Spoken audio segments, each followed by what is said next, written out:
Sí, Hola, buenos buenos días. días. Sí, Buen sí, se día. escucha. ¿Todo bien?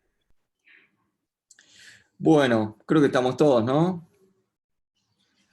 No, todavía faltan varios, creo. Bueno. Somos Vamos. como ¿Cuántos son en general? algo de 100, me parece. Upa. Está bien.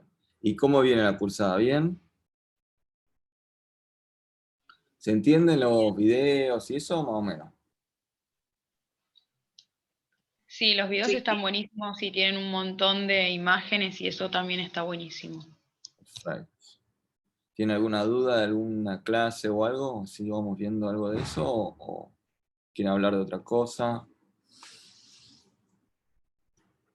¿Estamos bien? Una pregunta, Doc. ¿Cómo va?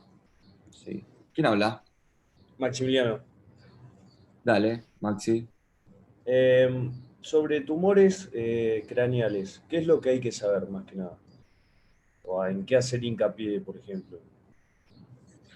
Qué gran pregunta, ¿no? Yo creo que los más frecuentes, ¿no? ¿Cómo está dividida esa clase? Yo esa clase no la di. En general está separado en gliomas o primarios y secundarismo, ¿no? Metástasis, que es una de las patologías más frecuentes, ¿no? Sí le daría bola a eso, le daría bola a la presentación de los gliomas de bajo grado, ¿sí? En general se presentan con convulsiones, en cambio los gliomas de alto grado se dan en pacientes tal vez un poco más añosos, con cefalea, con un efecto más de hipertensión endocraniana, ¿no? En general. Con respecto a los meningiomas, que es una lesión extraxial, que tiene diferentes localizaciones, en general es benigna, y todos los signos que podemos saber que son extraxiales, ¿no? Y después tenemos las lesiones de región celular, que son básicamente los adenomas, ¿sí? Que pueden ser, en general, el más común es el prolactinoma, si bien no es el más frecuente de operar, nosotros estamos un poco más sesgados en ese sentido, pero el prolactinoma es el más común, ¿no? Después tienen los no funcionantes, el Cushing, la acromegalia, etc. Y con respecto a eso, la clínica que da, ¿sí? Una lesión en región celular, ¿qué clínica da? ¿Se acuerdan? A ver si anda esto. Una hemianopsia podía dar bilateral. ¿Y por qué? O sea, un tumor de región celular, ¿no? De adenohipófisis. Sí, de región celular, puede ser un craniofaringioma, puede ser un pituicitoma, puede ser un adenoma hipófisis, cualquiera. Un aneurisma. Claro. Por compresión del quiasma óptico. Perfecto, va a dar alteraciones visuales, en general la más típica es la mianopsia bitemporal, ¿y qué más?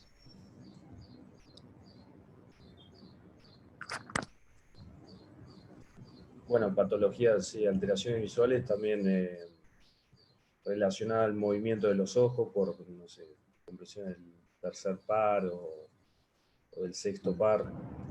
O sea, todo lo que pase por el seno cavernoso puede ser. Sí, menos frecuentemente, es más raro que te dé una alteración oftalmológica, pero sí, puede ser, sí, sí, sí, sí. Algo más frecuente todavía. Alteraciones Cefaleas. pupilares. Si te afecta el tercero o si te afecta o queda maurótico, ¿no? Una pupila aferente. Sí, puede ser más frecuente todavía, que de hecho en general el motivo de consulta. En mujeres, ¿qué les pasa a las mujeres? Cefaleas o. Cefalea te puede dar por alteración de la dura madre, etcétera, pero más frecuente, ¿no? Alteraciones en el ciclo menstrual. Claro, exactamente. Oligo o amenorrea, consulta, es el motivo de consulta de los prolactinomas, etcétera. Alteraciones del eje hipotálamo hipofisario, ¿sí? Eso tienen que estar atentos. Si ven un paciente con eso, tienen que estudiarle el eje, sobre todo, de qué se puede morir el paciente con una alteración del eje hipotálamo hipofisario. Se puede morir por 2 causas, pero la más frecuente, ¿cuál sería? Grave y más común. ¿De qué eje? El de Cushing, vamos, síndrome de Cushing. Digamos, sí, el síndrome de Cushing, bueno, es la alteración del eje por demás, ¿no? Del eje de ACTH, secreción de ACTH en el caso de la enfermedad de Cushing. Y eso te acorta la esperanza de vida, tiene más riesgo cardiovascular, etc. Pero a lo que me refería es la insuficiencia del eje, digamos, corticotrofo. La insuficiencia te puede matar, ¿sí? Entonces, uno tiene que estudiarlo, eso. Y si tiene insuficiencia, suplementarlo con hidrocortisona, ¿no? ¿Sí? Una es esa. Porque cualquier cosa que le genere estrés, una cirugía, fiebre, una infección, lo que sea, el cuerpo no puede responder ante ese estrés, ¿sí? Entonces tiene insuficiencia suprarrenal. Y otro eje que también le puede hacer mal, ¿cuál sería? Es más lento, es más raro, pero se puede dar. El tiroides. El tiroides, ¿sí? Entonces, siempre primero el corticotrofo, la hidrocortisona, etc. Y después le das la levotiroxina que necesite, ¿sí? No al revés nunca. Puede llegar a- Así que básicamente esos. Región celular es la clínica, alteraciones visuales y endocrinológicas. Puede tener alteraciones de los movimientos oculares externos, como ustedes dijeron, pupilares, etc. Pero lo que no se pueden olvidar es estudiar esas 2 cosas, ¿sí? Después vieron ángulo ponto, ¿sí? Tumores más frecuentes, los llanomas de vestibulares, ¿sí? Después los meningiomas, ¿sí? Después cosas más raras como quiste epidermoides, quiste aracnoides, etc. Eso algo vieron, ¿no? ¿No les dieron una clase de abordaje a base de cráneo? ¿No? Adelante. Sí, ayer tuvimos una clase de... Con el doctor Abati. Sí, ¿Sí? creo ¿Qué que... vieron?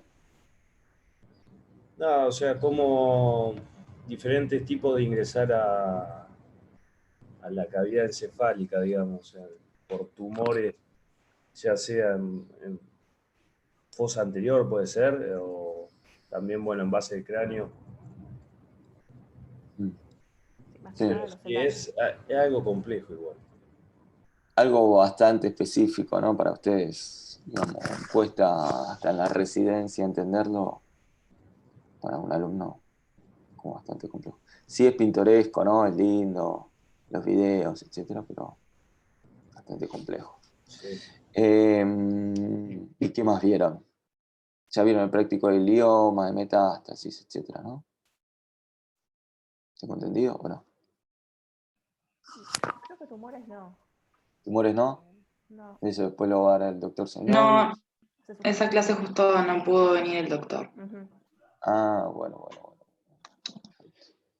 Bueno, básicamente el tumor es diferenciar si es una metástasis de un tumor primario, ¿sí? Las metástasis tienen algunas cosas características propias, ¿no? ¿Cuáles tienen? ¿De acuerdo? Más o menos. Lesiones múltiples puede ser. Sí, pueden ser múltiples. Si es múltiple ya está regalado, ¿no? El diagnóstico no es muy difícil, ¿no? El tema es cuando es única. Pero está bien, digamos, la respuesta no te la estoy criticando, pero ya cuando es múltiple no te genera dudas, ¿no?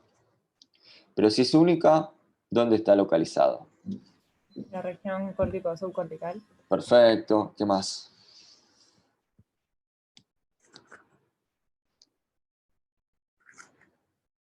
¿Tiene edema? Sí, tiene edema. Tiene edema. ¿Y cómo es ese edema?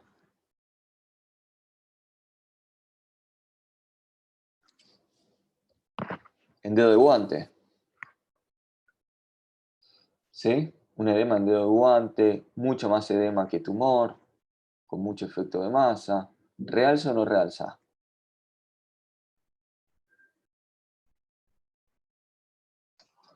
Realza tipo en anillo periférico. Puede realzar en anillo o puede realzar homogéneamente. Si es en anillo, ¿qué diagnósticos diferenciales pueden tener? Y con el glioblastoma y abscesos. Glioblastoma y absceso, perfecto, ¿sí? ¿Qué más puede tener? Y tal vez algún antecedente, ¿no? De cáncer, ¿sí? Entonces, ¿qué van a salir a buscar? ¿Qué van a hacerle al paciente?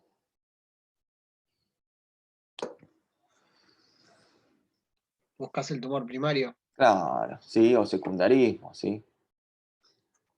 Si es de mamas, a ver si tiene estudios de screening anuales, sí, que es bastante común. Ellos tienen metástasis óseas muy frecuentemente, ¿no? Si próstata es raro que haga metástasis cerebrales, y lo hacen en la fosa posterior. Después pulmón es uno de los más frecuentes, ¿sí? Acuérdense que si nosotros vemos todas las metástasis que sangraron, pulmón es bastante frecuente porque es el más común. Pero de los que sangran, ¿cuál es el más común y el bastante, el que tiene trofismo por el sistema nervioso central? Que es bastante Melanoma. común. El melanoma. ¿Sí? En general son múltiples, bien hiperdensos, espontáneamente hiperdensos, que pueden sangrar, bastante mal pronóstico. Ahora, con las nuevas terapias, eh, les pueden ir un poquito mejor, pero no, eso no, ¿sí? Eso con respecto a la metástasis, los gliomas o glioblastomas es uno de los principales de los primarios, ¿sí? Acuérdense que es bastante maligno o de alto grado de malignidad, ¿no? Vieron que se diferencian en alto y bajo grado de malignidad. Si es en este caso es de alto grado, por definición, ¿no? Tiene una expectativa, dependiendo del centro, de 18 meses, ¿sí? Es bastante importante la resección lo más temprano, o sea, ni bien lo diagnostican, máxima, ¿sí? Tratar de sacar todo o más, si se puede, y segura, ¿sí? No empeorar por ir por todo, que el paciente empeore neurológicamente, porque empeora su calidad de vida, y si empeora su calidad de vida, empeora su sobrevida, ¿sí? Eso también se sabe. Entonces, máxima, ¿sí? Sobre todo más del 92-98% de resección. Segura en el sentido de que el paciente esté igual o mejor cuando se despierte después de la cirugía. Y temprana, lo antes posible. El tiempo es importante porque acuérdense que en promedio con todo el tratamiento, todos son 18 meses, ¿sí?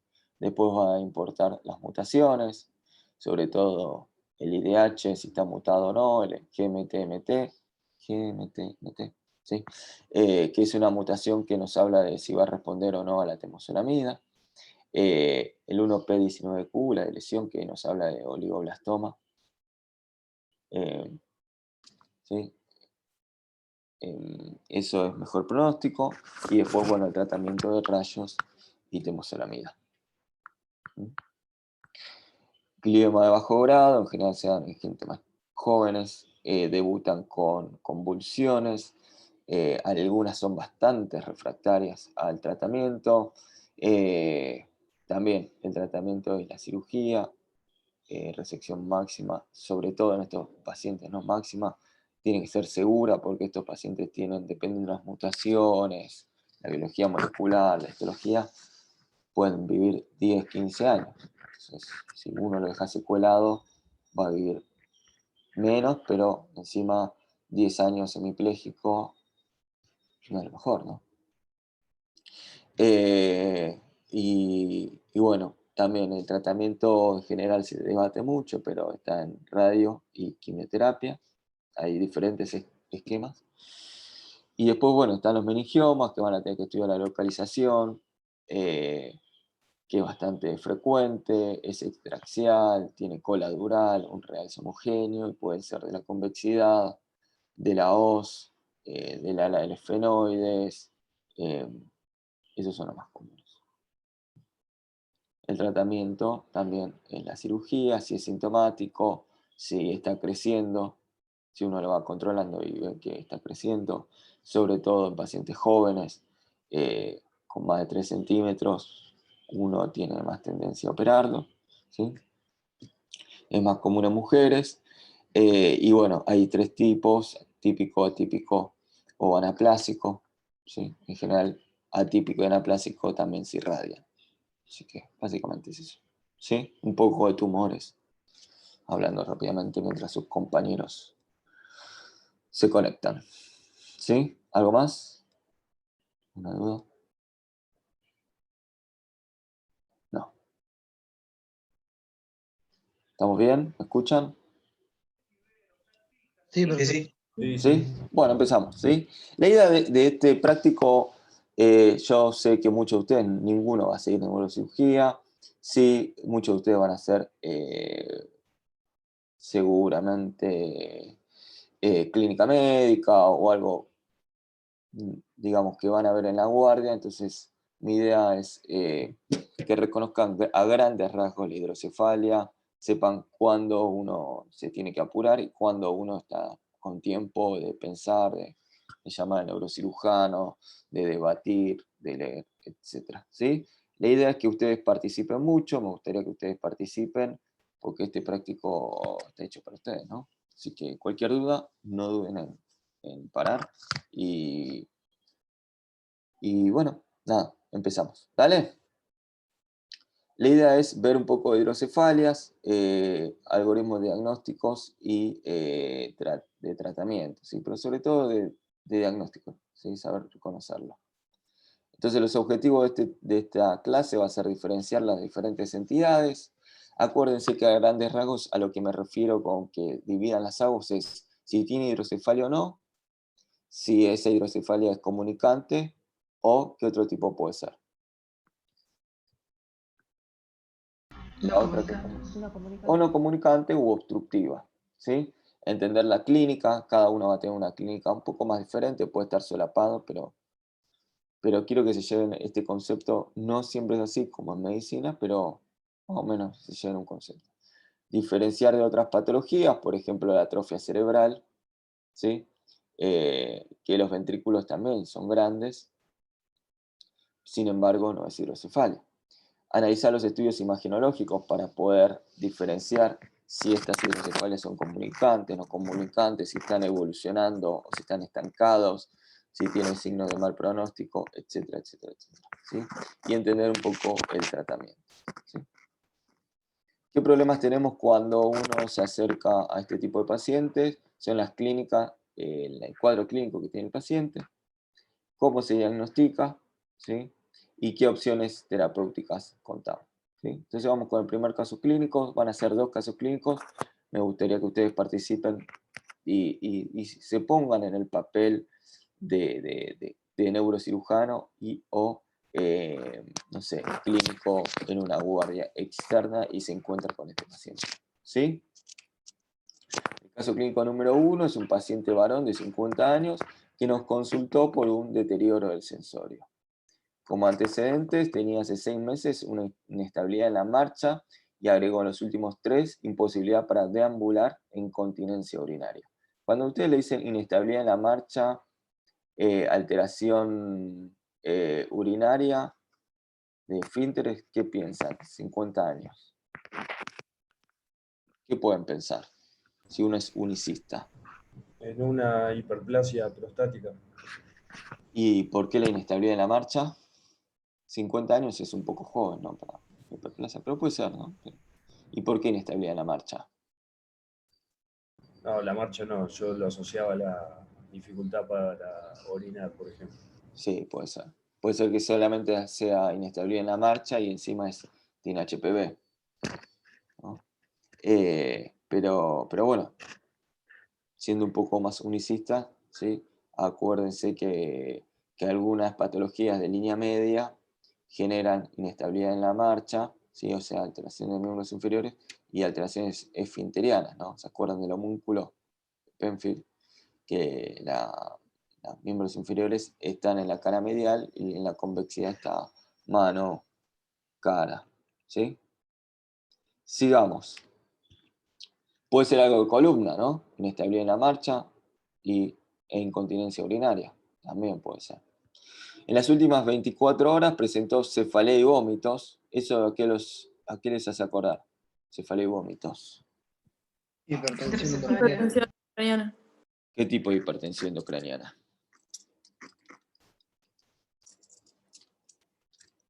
Compensada.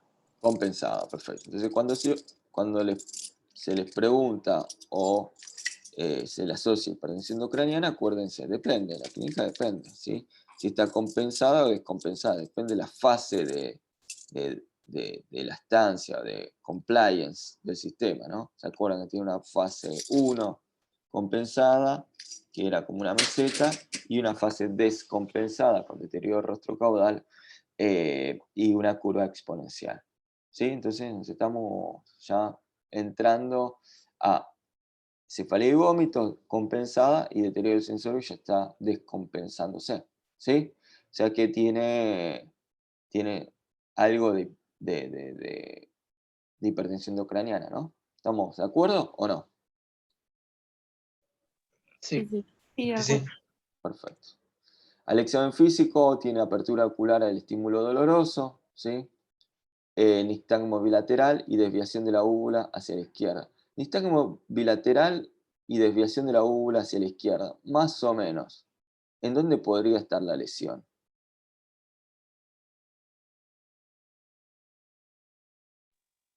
A nivel del tronco. A nivel del tronco, en fosa posterior. Perfecto, ¿sí? Y apertura ocular al estímulo doloroso, ¿qué es? Parte del examen físico del paciente en coma, ¿no? Sí, sí. ¿Sí? ¿Qué evaluaban en un paciente en coma? El Glasgow. Claro. Sí, Glasgow se usa mucho más en trauma, pero sí está bien el Glasgow, pero bueno, ponele Glasgow, ¿qué evalúa?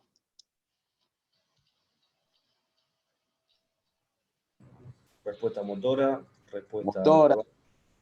verbal y ocular, ¿no? Claro. ¿Qué otras cosas nos faltan en un paciente en coma? Si está en coma no va a hablar, ¿no? Eso está claro. Los diferentes patrones ventilatorios de Cheyne-Stokes, ¿no? Atáxico, apnéusico, etc. ¿Qué más? Reflejos del tronco, ¿Como cuáles? vestíbulo ocular, Pupilas, es algo que ven, ¿no? fotomotor, sí. Eso es donde se integraba. El fotomotor en mesencéfalo. Perfecto. ¿Y qué otra cosa más pueden hacerle? ¿Qué otro reflejo? Vestíbulo ocular, Vestibular, ¿sí? Sobre todo protuberancia y parte alta de bulbo. ¿Qué más?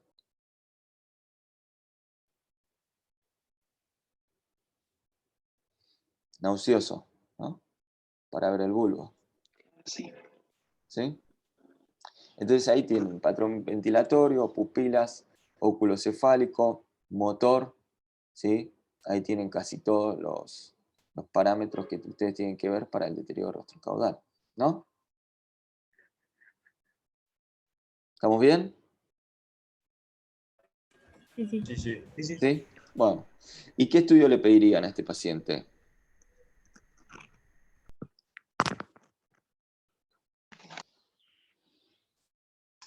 Una Digo, TC en imagen. principio. Perfecto.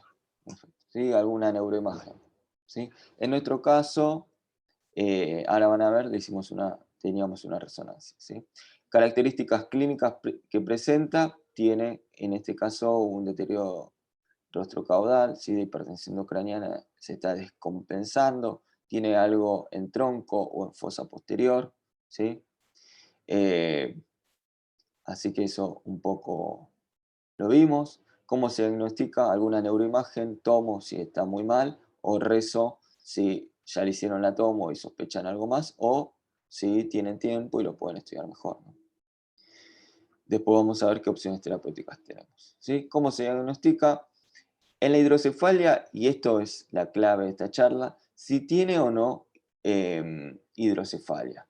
¿Cómo se estudia o cómo saben ustedes que tiene hidrocefalia? ¿Qué signos buscaban? ¿Se acuerdan? ¿Vieron esa clase? ¿Leyeron el capítulo del libro, etcétera? Aumento del tamaño ventricular, disminución de los surcos, del espacio subaracnoideo. Perfecto. Bueno, ¿tiene algún índice para saber? Porque, como ustedes vieron, en hipertensión intracraniana, todo lo que el volumen que aumenta, ¿no? Si aumenta un volumen por la ley de Monro-Kelly, algo tiene que disminuir, ¿no? O viceversa. Si disminuye el parénquima, de algo se tiene que llenar. En general es de líquido cefalorraquídeo, ¿no? Eso es lo que pasa en la atrofia cerebral. Entonces, que esté agrandado, y depende, ¿no? De algunos signos. Está bien, está agrandado, sí. Está perfecto. Después hay un par de signos más importantes, ¿se acuerdan? El tercer ventrículo, ¿qué le pasa? Se baloniza, se agranda, ¿sí? Se hace redondo, y está el signo de Mickey Mouse. ¿Lo vieron eso? Sí, sí, ¿Sí? Perfecto. sí, tal cual. Después el asta temporal, que en general no se ve, se empieza a ver, ¿sí? ¿Qué más? Hay una distancia mamilotalámica que se agranda, se achica, digo. Y aparte hay un signo de Evans, ¿no? ¿Se acuerdan de eso? El índice de Evans. Más o menos. ¿No? Yo no. Bueno, No, después lo yo vamos a ver. No me acuerdo. ¿Sí? Entonces básicamente es eso. Se fija en la balonización del tercer ventrículo, que estén más grandes. ¿Qué más? Hablamos de los surcos, que dijo el compañero, ¿sí? Se va achicando, ¿sí? Después, si es comunicante o obstructiva. Si es comunicante, ¿cómo es el patrón de dilatación ventricular? Completo, digamos, para todo el sistema. Genio. Perfecto, es una dilatación panventricular. Y si es obstructiva, Incompleta, o una o dos, por ejemplo. pueden ser todas. Si se obstruye Luschka-Magendie, raro, pero puede pasar, ¿sí? Puede ser triventricular, si está en el cuarto ventrículo o acueducto de Silva, en el cual se dilata los ventrículos laterales y el tercero. Puede ser biventricular, si hay un tumor de tercer ventrículo y se dilatan los dos ventrículos laterales. O puede ser univentricular, si solamente se dilata un ventrículo por una alteración del Monro, ¿sí? Entonces, eso también es importante. Si es comunicante o obstructiva. Si es comunicante y el paciente deteriora, ¿qué pueden hacer en la guardia? Ustedes mismos, digamos, si son clínicos, ¿qué podrían hacerle? Una PL. Una PL evacuadora, ¿sí? Le sacan líquido cefalorraquídeo y ya lo están tratando, ¿entiende? Pero si es obstructiva, no, ¿sí? Entonces, ¿es importante o no saber si es comunicante o obstructiva? Sí, es importante. Es importante, Sí, sí. ¿sí? La localización, ¿sí? Que es esto que hablamos, dependiendo de dónde esté la obstrucción, van a saber dónde está localizada la obstrucción, ¿sí? Y si es activa o estable, ¿sí? Si está evolucionando o si tiene una hidrocefalia que está estable hace años. ¿Se acuerdan algún signo imagenológico que les diga que está activo?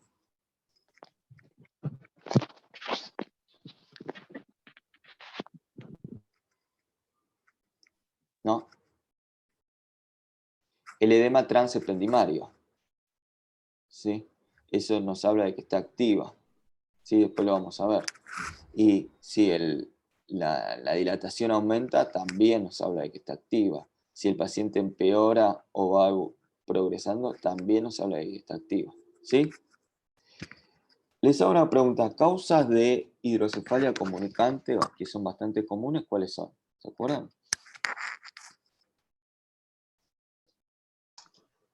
Por alguna fibrosis que se haya generado en el Perfecto.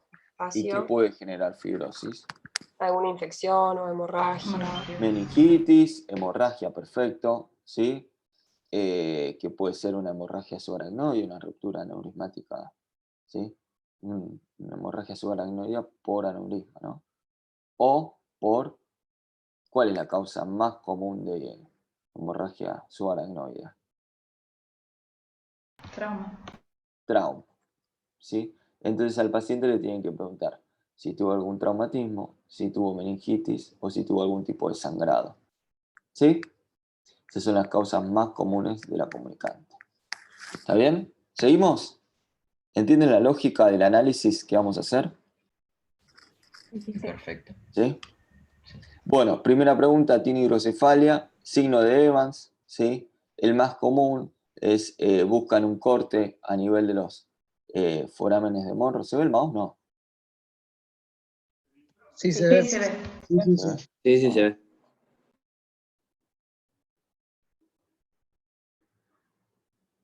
Bueno, ¿ven los dos Monro?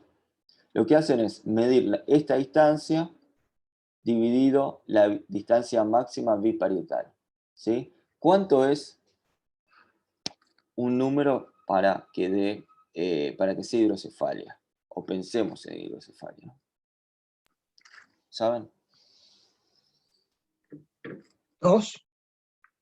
No, acuérdense que esto es el denominador y es más grande que esto, o sea que siempre te va a dar menos de 1. ¿Entiendes? Creo que era 0,3. 0,3, perfecto. Si tiene más de 0,3, significa que esto se está agrandando en comparación con el tamaño biparietal de, el continente, ¿no? Que es el hueso parietal, ¿no? ¿Se entiende? Sí. ¿Sí? Perfecto. Con eso sabemos si tiene hidrocefalia. ¿Es obstructiva o comunicante? Eso lo vamos a ver con el patrón, ¿sí? En este caso vemos un tumor en cuarto ventrículo y dilatación supratentorial. Es obstructiva. Y en este caso, ¿cómo es? ¿Qué viene acá? Comunicante. Es comunicante. ¿Esto qué ventrículo es? ¿Cuál Cuarto. es este ventrículo? El cuarto ventrículo, sí, esto es la fosa posterior. ¿Esto qué es? Las astas posteriores, los ventrículos laterales. Astas temporales, ¿sí? Está en Temporal. la fosa temporal, ¿sí? Esto es lo que les hablaba, la balonización del tercer ventrículo, y esto son las astas frontales, ¿sí? Es una dilatación panventricular, seguramente sea comunicante y no ven muchos surcos, como dijo su compañero, ¿no? O sea que, ojo con este paciente. En este caso, la flecha que muestra, este es un corte sagital de una resonancia magnética, y ¿qué está mostrando la flecha? Que comunica el tercero con el cuarto. ¿Se Una acuerdan? obstrucción a nivel del acueducto de Silvio o encefálico. Perfecto, Pablo. Esto es una estenosis del acueducto de Silvio. Cuarto normal y supratentorial. Ven el tercero bastante agrandado, ¿sí? Fíjense, esta es la distancia que les hablaba, la mamilo pontina, ¿sí? Esto es parte del piso y lo está empujando para abajo, por eso se acerca, ¿sí? Esto es el ventrículo lateral. Fíjense cómo está adelgazado el cuerpo calloso, que es el techo de los ventrículos laterales, ¿sí? Eso nos habla de que es bastante evolutivo esto, ¿sí? Tiene un tiempo. ¿Se entiende? ¿Sí? Sí, sí, sí. Perfecto. Perfecto. Y en este caso lo que les hablaba, ¿sí? Un tumor, este es un corte coronal, una resonancia en secuencia T2, ¿sí? Tiene un tumorazo en el tercer ventrículo y miren cómo dilatan los ventrículos laterales. ¿Sí? Esta es una dilatación biventricular. ¿Se entiende? ¿Sí? Sí. Exacto. Sí. Y es activo o estable, acuérdense, el edema transependimario que lo van a ver alrededor de los ventrículos, sobre todo en esta frontal y temporal, ¿no? ¿Sí? Más allá de la clínica que va evolucionando y del tamaño ventricular que va agrandándose, eso también les habla de activa, ¿no? ¿Se entiende? Sí. Perfecto.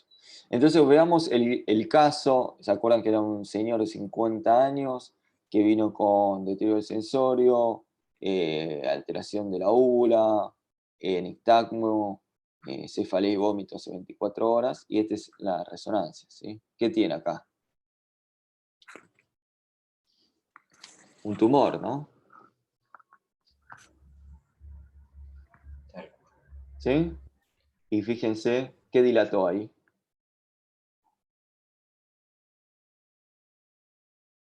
¿Qué es eso? ¿Hasta? Hasta ¿Temporal? posterior. Temporal y occipital también. ¿Sí? Fíjense el tercero que ya se está agrandando. El edema transependimario. ¿Sí? ¿Lo ven? ¿Sí? Eso nos habla de actividad. ¿Sí? Que está activo, está evolucionando. ¿Sí?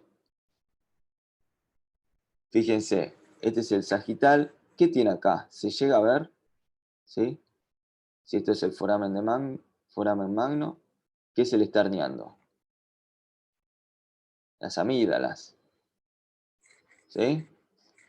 Ya empieza a tener herniación amigdalina con tumor, ¿no? Todo puesto ahí. Fíjense que dilató el ventrículo lateral y el tercer ventrículo, ¿sí?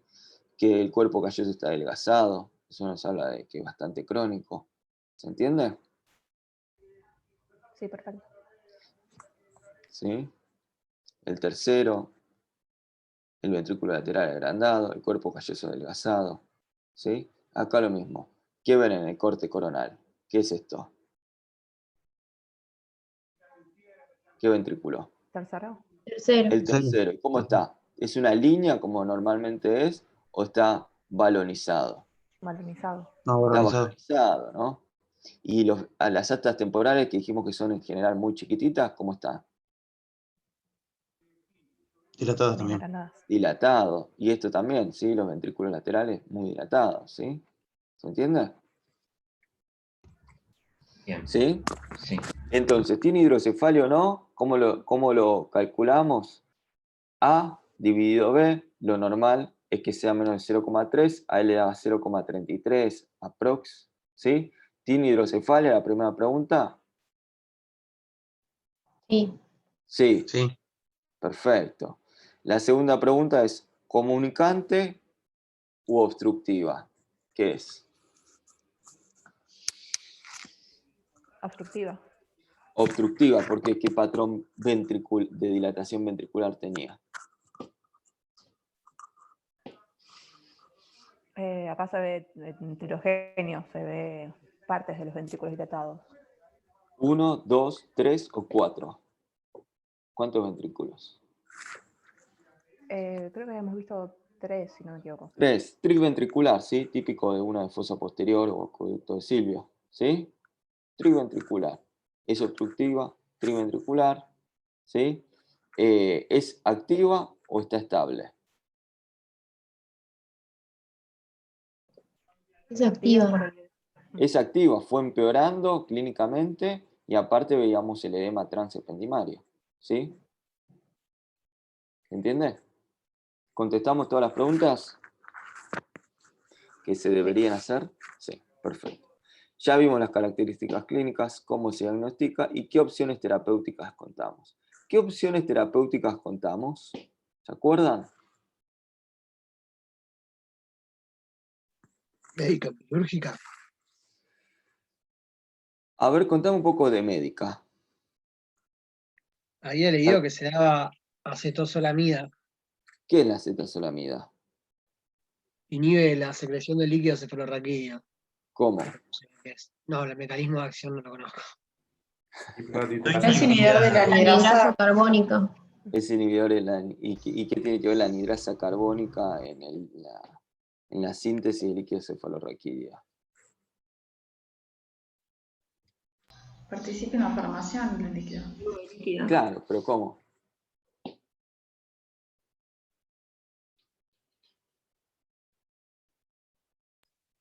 Ni idea, la verdad. No. Mate, ¿hay No algún llegamos a ayudante de tanto. neuroficio ahí? No. ¿Tenemos alguno? O sea, no desdobla normalmente el ácido carbónico en dióxido de carbono y agua o viceversa, la anidrasa carbónica. Sí. La síntesis de líquido cefalorraquídeo durante muchos años se creyó que era un ultrafiltrado de plasma en el plexo coroideo, ¿no? Eso después se vio que no era tan así, que había una secreción activa a través de la generación de un gradiente de sodio entre la basal, ¿sí? Que sería la arteriolar del plexo coroideo, y lo apical, que sería los ventrículos. Entonces el plexo coroideo lo que hace es una secreción activa de sodio, y para mantener la electroneutralidad necesita aniones, ¿no? Cargas negativas, ¿sí? Cloruros o bicarbonato o bicarbonato, ¿no? Entonces el bicarbonato lo genera a través de la anidrasa carbónica, por eso se inhibe y no puede secretar más cationes porque no tiene las cargas negativas necesarias. Entonces se baja la síntesis de líquido cefalorraquídeo, ¿entiendes? Pero es muy poco en general lo que genera eso. Es muy transitorio. Pero sí, está bien lo que dijo, creo que Pablo, ¿quién fue? El que habló de acetazolamida. ¿Quién habló? Yo había sido. Francisco. Francisco, perfecto, Francisco. ¿Y qué otros tratamientos quirúrgicos conocen, que son los más comunes, ¿no?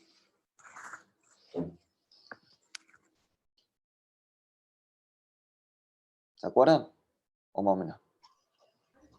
Creo que se puede hacer una derivación. Bueno, las derivaciones, ¿cómo pueden ser?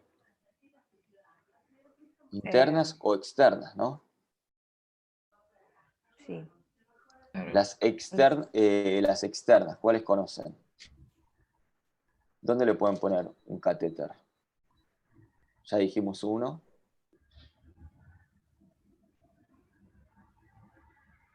Lumbar, ¿no? ¿Por ahí? Sí. Pero para eso necesito una comunicante. ¿Sí?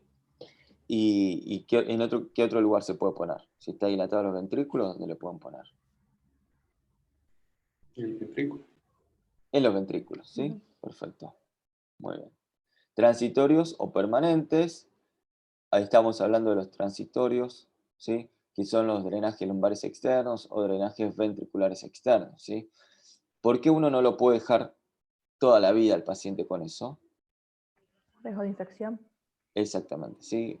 Y que se lo saque, ¿no? Entonces, los permanentes son las válvulas que van desde el ventrículo hasta Peritoneo. el peritoneo, que lo puede absorber, o antiguamente hacia el atrio ventricular. ¿Sí?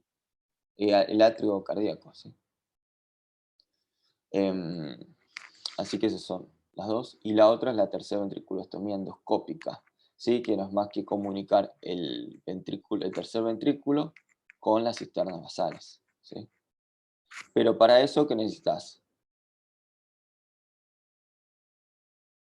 ¿Qué necesitan? O sea, yo genero un bypass, pero el mecanismo tal vez no es una obstrucción, sino que es que esté fibrosado las vellosidades, como dijo la compañera, ¿no?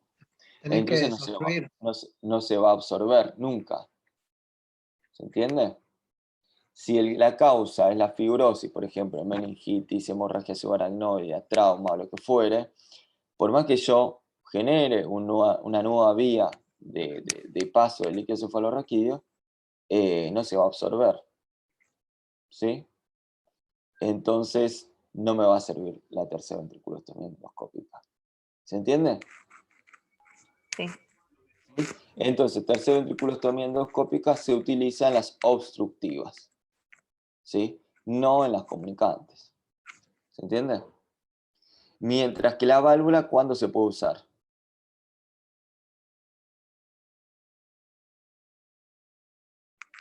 ¿En qué hidrocefalia? Las obstructivas. Sí. ¿Y en cuál más? Y las comunicantes, como habíamos dicho. Y en las comunicantes.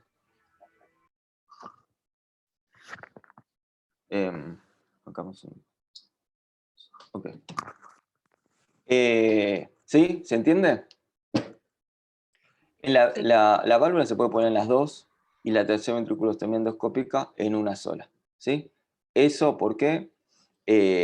O sea, si ustedes saben poner la válvula, ya más o menos están tranquilos que pueden manejar la hidrocefalia, pero es cierto que la válvula tiene chances de infección. ¿Sí? Entonces, la tercera ventriculostomía en ese caso es mejor. ¿Sí? ¿Qué es lo que hicimos nosotros? En este caso, ven, pasan por el ventrículo lateral, Monro, y perforan el piso anterior del tercer ventrículo. ¿Entiendes? ¿Sí? Esta es la cirugía. Entramos con el endoscopio, ventrículo lateral, ven el Monro, ¿sí? Entramos en el Monro y lo que hacemos es, ahí ven el piso anterior, los cuerpos mamilares, los ven acá, cuerpos mamilares, dorso celar, ojo que ahí está la basilar, entonces tenemos que tener mucho cuidado. Perforan y generamos que el líquido pase del ventrículo lateral al tercer ventrículo y del tercer ventrículo a las cisternas y hacia las vellosidades. ¿Sí? ¿Se ve la dilatación? Con un dilatador, que es un Fogarty, nos metemos y ahí se ve la basilar. ¿Sí? El tronco y la basilar, y acá se ve el dorso celar o clivus. ¿Sí? Entonces el líquido empieza a fluir por este bypass que nosotros armamos. ¿Se entiende? Así que ese es el tratamiento de las obstructivas, o uno de los tratamientos. ¿Sí? Pasamos rápidamente porque estamos sobre la hora. Al caso clínico número 2, es un varón de 71 años, bastante más añoso, con antecedentes de hipertensión arterial, hipotiroidismo, meningitis infecciosa en la infancia, eso es un buen dato. En febrero del 2000 e incontinencia urinaria y fecal. O sea, tiene una tríada, no sé si la conocen, ¿sí? ¿La conocen? Alteración en la marcha, pérdida del equilibrio, ¿sí? Y después agrega, me falta una, que es alteración cognitiva, ¿sí? Es el típico caso. Hipoacusia izquierda, tiene una paraparesia 3 en 5, una marcha alterada, esfinteriana y una alteración cognitiva. Todo esto se le da a la hidrocefalia, ¿sí? Alteración en la marcha, alteración esfinteriana y cognitiva es típico de la hidrocefalia, ¿sí? De larga data, ¿sí? Esta es la típica marcha, ¿la ven? Pasos cortitos, aumento de la base de sustentación, los brazos están bastante bien, ¿sí? Pero esos son los pasos magnéticos, ¿sí? ¿Lo ven? Sí. Típica marcha. Perfecto. ¿Sí? Pasos cortos, marcha magnética, movimiento de brazos conservados y giran en bloque.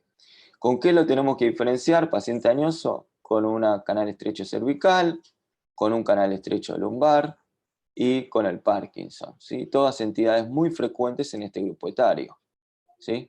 En general, un canal estrecho cervical va a tener cuadriparesia espástica, en este va a tener dolor y en este va a tener la tríada de hipoquinesia, temblores, etc. ¿Sí? Las alteraciones cognitivas que va a tener el enlentecimiento psicomotor, disminución de la atención, movimientos finos, apatía, indiferencia afectiva. En general es una demencia subcortical. ¿Sí? Algunos test que pueden utilizar, ¿sí? Sobre todo el Mini-Mental, que es bastante de screening, o el Trail Making Test, que habla más de demencia subcortical. La incontinencia empieza con una frecuencia urinaria aumentada, una urgencia miccional, nocturia, y ya después evoluciona con incontinencia urinaria. Como ustedes bien dijeron, hay que diferenciarlo por el grupo etario, con la HPV o con una alteración del piso pelviano, sobre todo en mujeres posmenopáusicas, y una infección urinaria, ¿sí? También muy común en este grupo etario. ¿Qué problemas tenemos? La característica clínica, ya la vimos, la tríada clásica de alteración en la marcha, alteración esfinteriana y alteración cognitiva. Eso es típico de esta hidrocefalia que vamos a ver.